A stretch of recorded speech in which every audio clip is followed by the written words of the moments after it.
So section 1.2 talks about algebraic expressions and models. These are the vocabulary terms from section 1.2.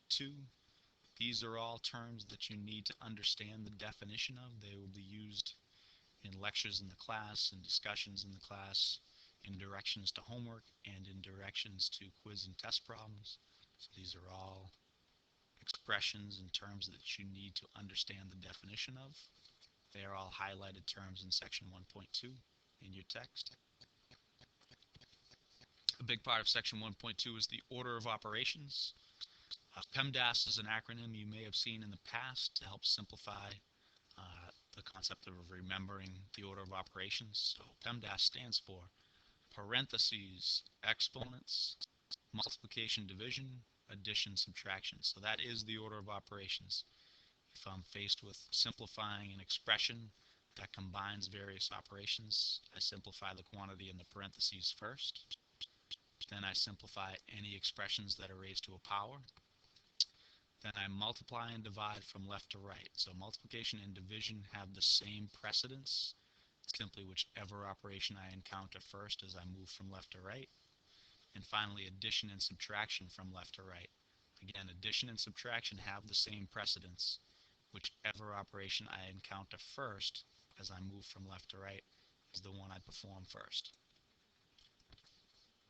So in parts A and B, this is a critical example of the order of operations and the significance of applying the order correctly.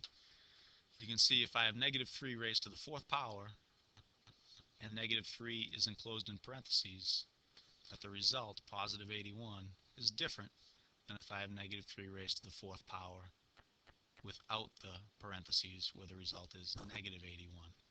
And the difference is that in this case, in part A, both the negative sign, in other words negative 1, and positive 3 are raised to the 4th power. So when I raise negative 1 to the 4th power, that's positive 1. 3 to the 4th power is 81. Positive 1 times 81 is 81. But in this case, the order of operations, there are no parentheses, so the first thing I do is exponents. Well, the exponent here is 3 to the 4th power. So 3 to the 4th power is 81, and then I multiply times the negative 1. 81 times negative 1 is negative 81. So there's a very significant case here when I consider the order of operations. So pause the video now and try number 30.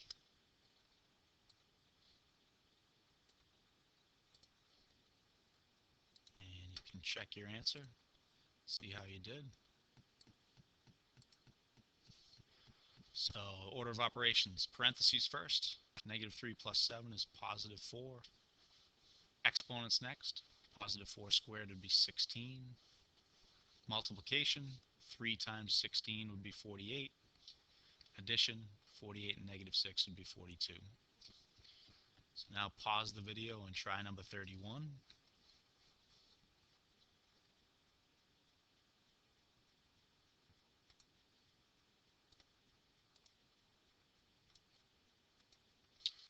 Order of operations, no parentheses, no exponents. So first thing will be multiplication, division from left to right. 8 times 12 is 96. Divided by 4 would be 24. 24 minus 24 is 0. Pause the video and try number 32.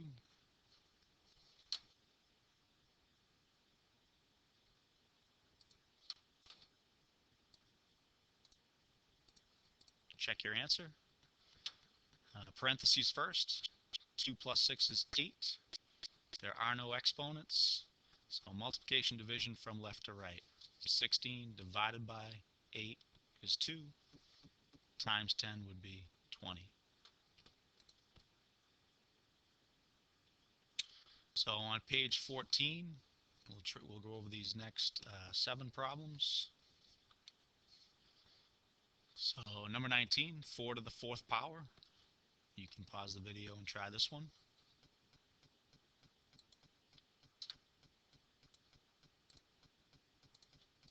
Four to the 4th power is 256.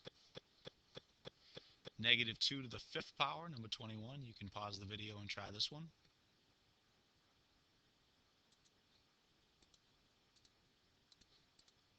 Negative 2 to the fifth power is negative 32. Number 22, pause the video and try this one.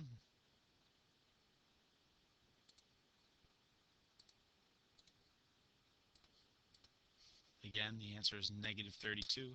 And notice the significance here. We saw in a previous example that the parentheses change the final result. The difference here is that the exponent is an odd value, fifth power. So 2 to the fifth power is 32 times negative 1 to the fifth power. Negative 1 to the fifth power is negative 1. So the final result is negative 32. Negative 2 to the fifth power is negative 32. So the resulting answer will only differ in this scenario if the exponent is even. And finally, number 35. Pause the video and try this one.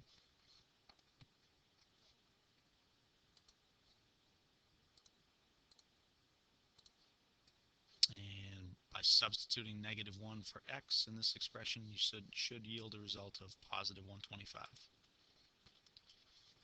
So the next three values, so next three problems, you can pause the video and try number 36.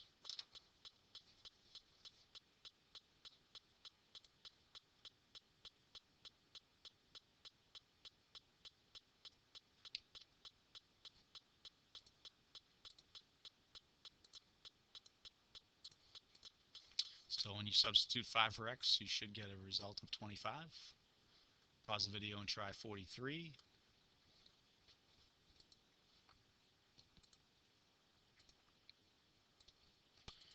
When you substitute negative 4 for x and 9 for y, you should yield the result negative 5/13. Pause the video and try number 46.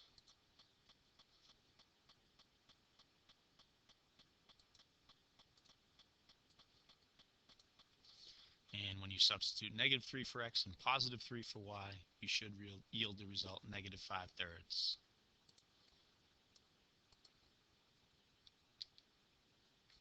So next two problems on page 15, numbers 50 and 52. So number 50, simplify the expression. Pause the video and try number 50.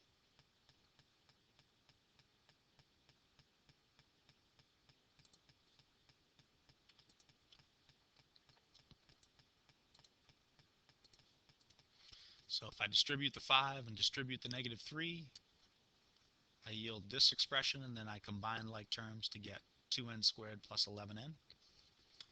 Pause the video and try number 52.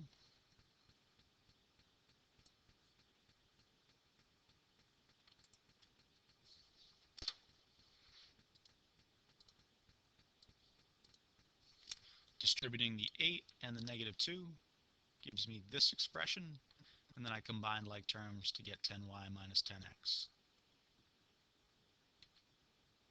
So finally, choose the two expressions that represent each situation. So there are 3 word problems, and for example, for number 1, 2 of these expressions would correspond to problem number 1 and setting up the problem.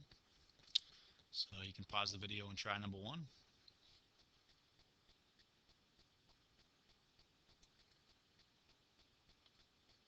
So I can see that for number 1, if I let x represent the wholesale price and 3x therefore is the selling price, I get the two expressions, 3x minus 1.45x and 1.55x, which were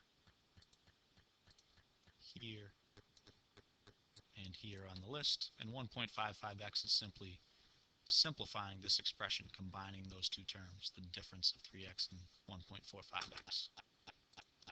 So you can pause the video and try number 2.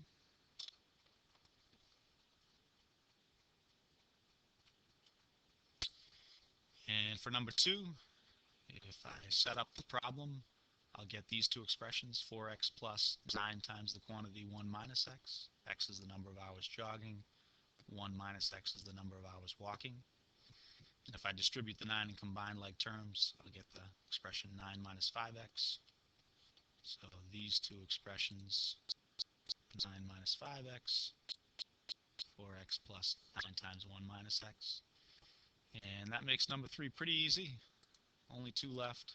So for number 3, a room that is 10 feet longer than it is wide, x times the quantity x plus 10, or if I distribute the x, x squared plus 10x.